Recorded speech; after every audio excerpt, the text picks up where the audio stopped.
aujourd'hui, on va parler, comme je l'avais dit la semaine dernière, des 3 étapes cruciales pour nourrir sa flore. Donc, je sais que la semaine dernière, qui était l'année dernière, on avait parlé justement de comment l'alcool pendant le Nouvel An, la fête du Nouvel An, pouvait impacter la santé intestinale et la flore, puis quoi faire pour se protéger. Puis, cette semaine, on va vraiment parler au niveau alimentaire, concrètement, ça a de l'air quoi? Qu'est-ce qu'il faut faire pour vraiment bien nourrir sa flore? Donc, je ne sais pas si ça vous est déjà arrivé de vous sentir ballonné après des repas. Je sais que moi, pendant des années, je pensais que c'était normal parce que je pensais que il y a de la nourriture, donc c'est normal que ça soit rempli. Mais ça ne l'est pas vraiment. Puis je sais, même chose avec quand on a mal au ventre, quand on a des gaz. Des fois, ça peut être assez embarrassant pour nous dans notre famille. C'était assez la norme. On faisait des compétitions de pète avec mes frères. Donc, c'est sûr que quand que j'ai commencé mon aventure, ma démarche dans l'approche de la médecine fonctionnelle, ça a été assez surprenant de voir que finalement, j'ai plus de gaz. C'est pas normal. Donc, il y a plusieurs symptômes comme ça qu'on croit qui sont normaux, qu'on n'en parle pas parce que c'est quand même pas nécessairement confortable de parler de ces symptômes digestifs ou des fois, c'est un peu tabou.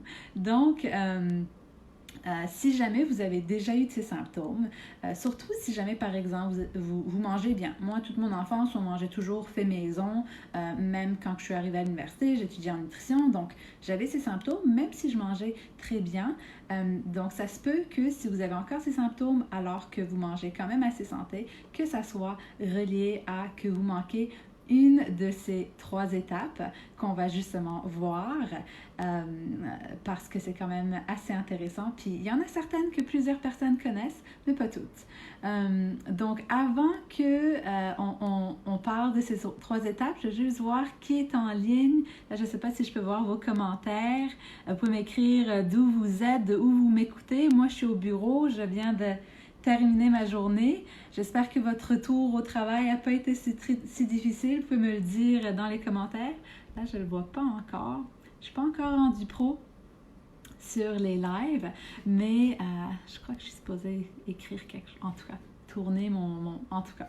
Donc, en tout cas, si jamais vous êtes en direct, laissez-moi savoir dans les commentaires. Ouais, c'est ça. Voilà, je commence à en voir là. Allô? Allô, Élie?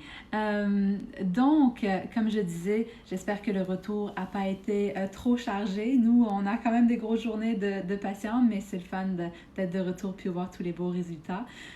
Donc, pour ceux qui sont nouveaux sur la page, je vais juste rapidement dire qui je suis. Mon nom, c'est Natacha Azrak, puis je suis nutritionniste.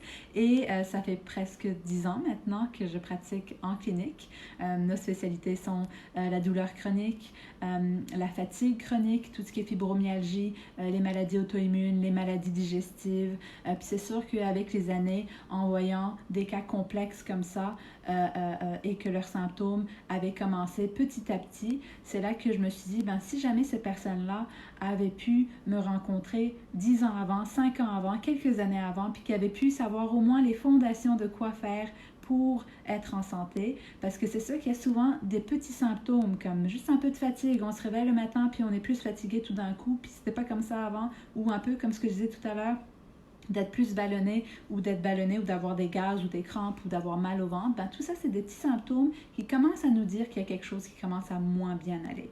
Donc, c'est pour ça que j'essaie de transmettre cette information le plus possible. C'est une de mes résolutions cette année, en 2020, dans la nouvelle décennie.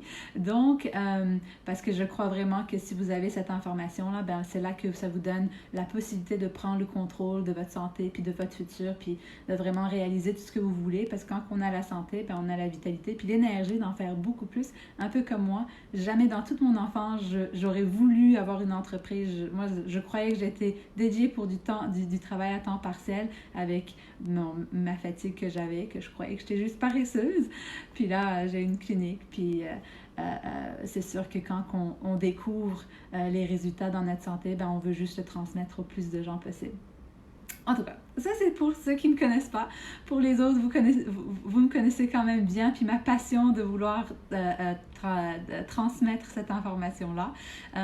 Donc, si il y a quelqu'un que vous connaissez qui ça serait important qu'ils écoutent cette information-là aujourd'hui à cause qu'ils ont des symptômes digestifs, n'hésitez pas à les taguer pour qu'ils puissent m'entendre. Je sais que ça fait toute une différence des fois quand quelqu'un fait comme « Ah, enfin, je comprends pourquoi j'ai des problèmes ». Donc, là, on va partir dans le sujet avec, comme j'avais dit, les 3 étapes cruciales pour nourrir sa flore. Puis la première étape, elle est souvent très simple. La majorité des gens la connaissent. C'est quand même un mot assez populaire ces temps-ci. Puis c'est tout ce qui est probiotique, d'accord? Mais le problème, c'est que la majorité des gens, quand ils entendent le mot probiotique, ils vont souvent penser que les probiotiques, c'est comme des bactéries vivantes qu'on prend qui vont remplacer notre flore. C'est eux qui vont vraiment faire qu'on va avoir une bonne flore bien forte, solide, qui va donner une bonne fondation. Sauf que on a environ 3 trilliards de bactéries dans notre flore, dans notre système digestif. Alors que des probiotiques, même s'ils sont très concentrés, le plus haut, c'est comme 500 milliards. Alors, c'est comme si, quand on prend un probiotique, par rapport à la quantité de bactéries qu'on a dans notre système digestif, c'est comme si on mettait une goutte dans l'océan. Donc, il ne faut pas croire que les probiotiques, c'est eux qui remplacent notre flore, c'est eux qui vont aider à refaire notre flore. Les probiotiques, moi, je les appelle un peu comme des bons voisins. Et souvent, je vais utiliser le mot cheerleader. Les probiotiques, c'est des bonnes bactéries qui encouragent la communauté. C'est pour ça que quand ils sont des cheerleaders, ils vont les encourager à se multiplier. Mais il y a la deuxième étape qui est encore plus importante. Mais avant que je parle de la deuxième étape, je vais vous donner des exemples de c'est quoi des probiotiques pour ceux qui ne savent pas. Donc, les probiotiques, oui, on peut les trouver sous forme de comprimés, comme ce qu'on voit de plus en plus dans le marché, mais il y en a plein au niveau de l'alimentation qui sont disponibles. Puis moi, je préfère toujours l'alimentation que des capsules. Pour ceux qui me connaissent, ils savent bien que je ne sais même pas avaler sans manger. Donc, j'aime beaucoup trouver nos solutions dans l'alimentation. Donc, tout ce qui est fermenté. Comme moi, mes préférés sont les légumes fermentés parce qu'en même temps, ça nous permet de manger plus de légumes. Donc, tout ce qui est choucroute, on en entend justement de plus en plus parler. Tout ce qui est légumes fermentés, on en trouve de plus en plus dans les épiceries maintenant. Même au Costco, ils ont de la choucroute fermentée en grosse quantité, puis elle goûte vraiment bon. Il y a certaines personnes qui ont peur que ça goûte trop vinaigré ou quoi que ce soit comme bizarre ou qui ont peur parce que c'est des bactéries. Mais celle au Costco, elle est vraiment délicieuse. Même, je crois qu'il y a au Avril et au Taux, puis il y a pas mal dans toutes les épiceries maintenant, on les retrouve, les légumes fermentés. Il y en a qui sont des radis fermentés, ils sont vraiment, qui sont bons. Il y a une marque qui fait du chou plus des algues. C'est un de mes préférés en termes de goût. Donc, essayez-en des différents parce que chacun a des goûts différents. Autre chose, souvent les gens vont penser au yogourt quand ils vont penser aux probiotiques pour la flore avec toutes les annonces qu'on a vues à la télé. Ceux maison sont un peu mieux parce que là, les bactéries sont encore vivantes, ils n'ont pas été pasteurisés, mais les yogourts, même s'ils sont pasteurisés, les bactéries ne sont pas aussi vivantes, mais ils ont quand même un effet bénéfique. Donc ça, c'est pas comme s'ils n'ont pas d'effet. Mais moi, j'aime beaucoup faire mon propre yogourt maison parce que en reprenant la cuillère du dernier pot, ben on repart le nouveau avec les mêmes bactéries qui se multiplient dans le nouveau, ce qui fait qu'on a des probiotiques à vie illimitée gratuitement. Donc, pas gratuitement parce qu'il faut quand même les ingrédients. Puis on a une recette de yogourt que j'ai mis dans la description à base de lait de coco puis de cachou. Elle est vraiment délicieuse, très facile à faire. Elle est sur notre blog, donc je l'ai mis dans la description. Quoi d'autre? Kéfir, qui est un lait fermenté. Kombucha, qui est un thé fermenté, très appétissant aussi. Il y a aussi la marque V Kombucha, qui est sucré à la stevia, donc qui contient plus de sucre parce qu'il a été fermenté complètement.